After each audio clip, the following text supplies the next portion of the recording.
Hey, what's up, guys? Rudy here.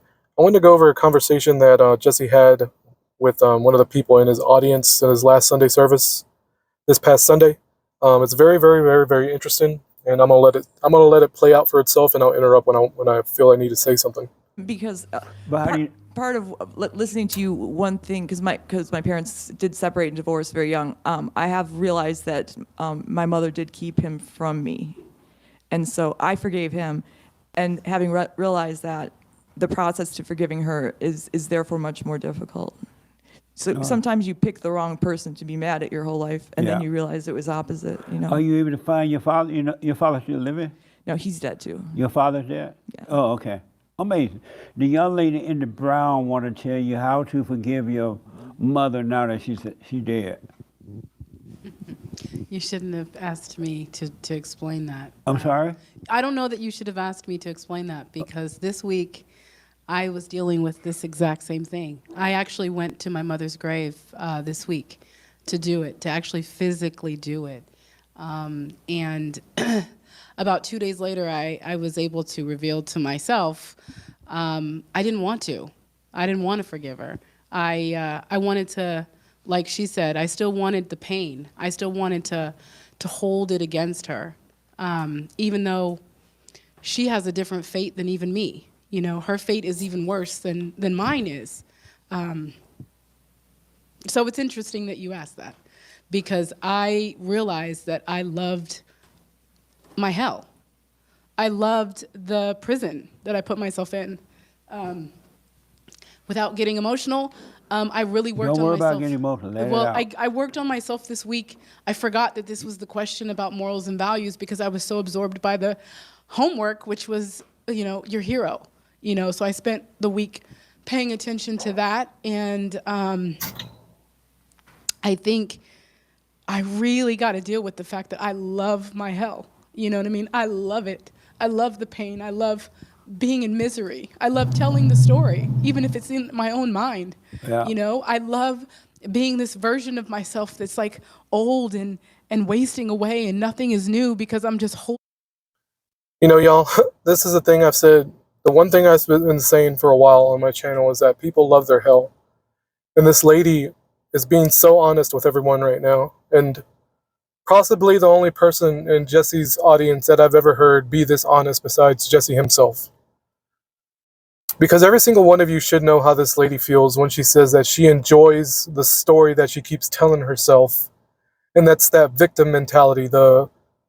This person did this to me, or my mother did this to me, and my father did this to me. And I know I talk about my situation a lot, what happened to me, but I tell my story to give an example so it can resonate with the people that I'm speaking to, which is y'all, all of you. Not a single person can deny this. Every single one of you know how this lady feels.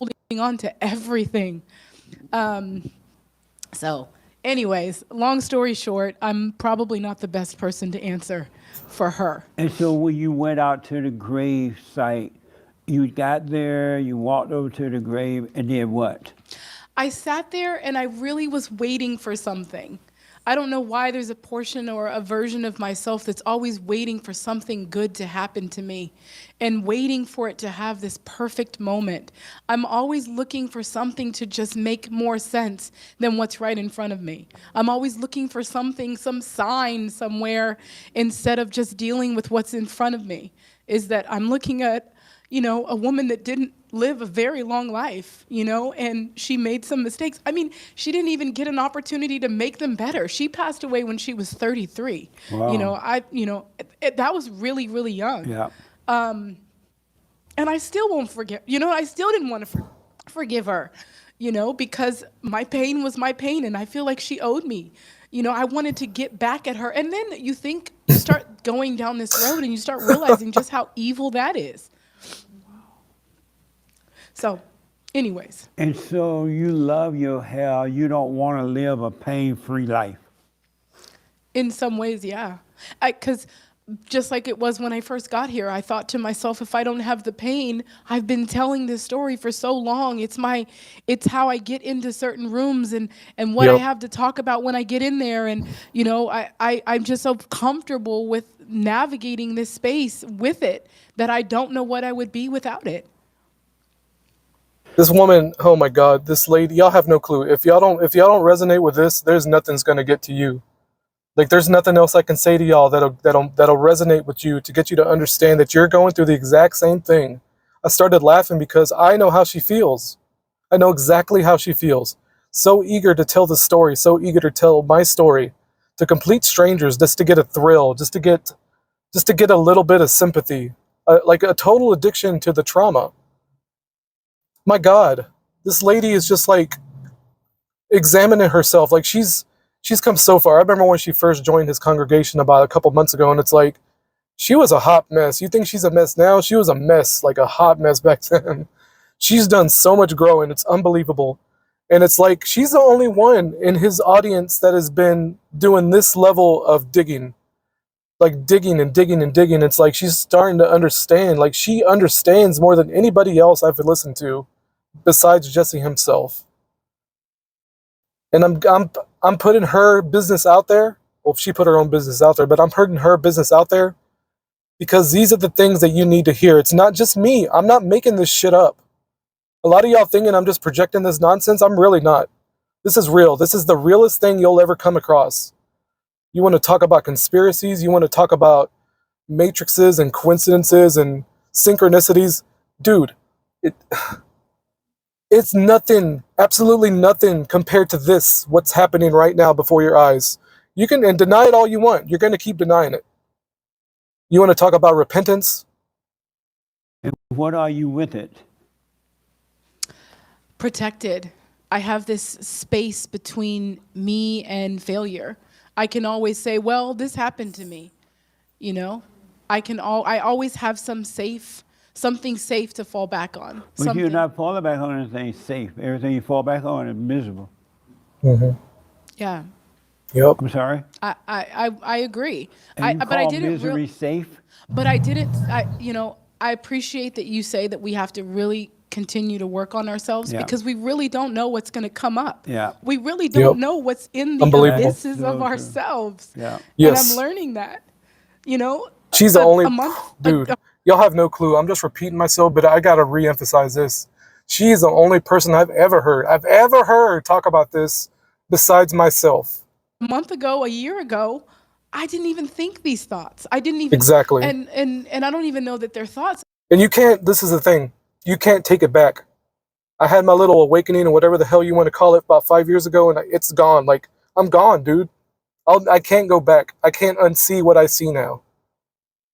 And I don't say these things gleefully. I'm not happy. I'm not happy with the way the world is working out right now. I'm actually very, very unhappy. I don't know if unhappy is the right word, but it's like saddening. It's like, oh my God, like the same people. You know, the little short I did a couple of hours ago where the beginning of this talk, Jesse was talking about how the same people that greeted Jesus on Palm Sunday, him riding a donkey coming through town, they're all so happy to see him, right? The same exact people who crucified him. And people are gonna flip on you on a dime. Your family's gonna flip on you, your friends are gonna flip on you, your mother, your father, your preacher. They're all gonna turn on you, man. And then that might seem pessimistic, but if it happened to Jesus, what the hell makes you think it's not gonna happen to you? I think that there's portions of it where God is just revealing certain things to me about me, you know? And I tell my son all the time, you are who you've been waiting for, you know? And I think that that's what's happening for me. You know, I'm actually having to be me. So anyways, it stemmed from wanting so bad to forgive my mom. You know, I want to, you say forgive her and I just do it, you know? Do you feel you have a right to resent your mother? To be angry at your mother? Do you have a want me- right to?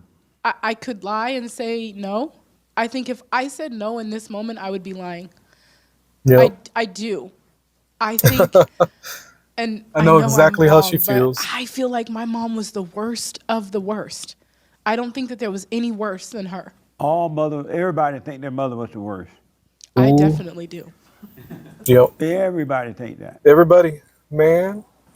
I understand though why you say that, because everyone think that. Yeah.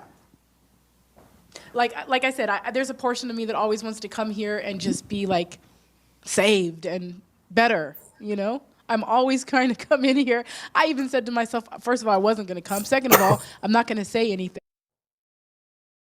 you know, because when I first got in here, there was so much inside of me. There was so much warring inside of me. I didn't know how to be quiet. And now I'm learning how to be still and quiet and gentle to myself, if that even is real, That's you know? right. So, Don't give up though. yeah, well, Satan wants you to give up. Don't. yeah. Because if you go back into it, it's double trouble. It's impossible. I guess I just don't see my mother as anyone other than the devil. And that's so scary to say. Amazing. Hell Do yeah, you, lady. Do you have morals and values? If I did get them, I got them from her. So would you call those morals and values? Absolutely. And what type of morals and values were they? It's just how you operate in the world, how you look at things as right or wrong in every given situation. What is right and what is wrong? Should I take that nobody's looking? Should I tell this lie nobody would know? It's not when you have the potential to be, revealed. It's doing something wrong even when nobody would even know. Yeah. Amazing. What a mess. It is a mess. But I'm getting through it. That's right.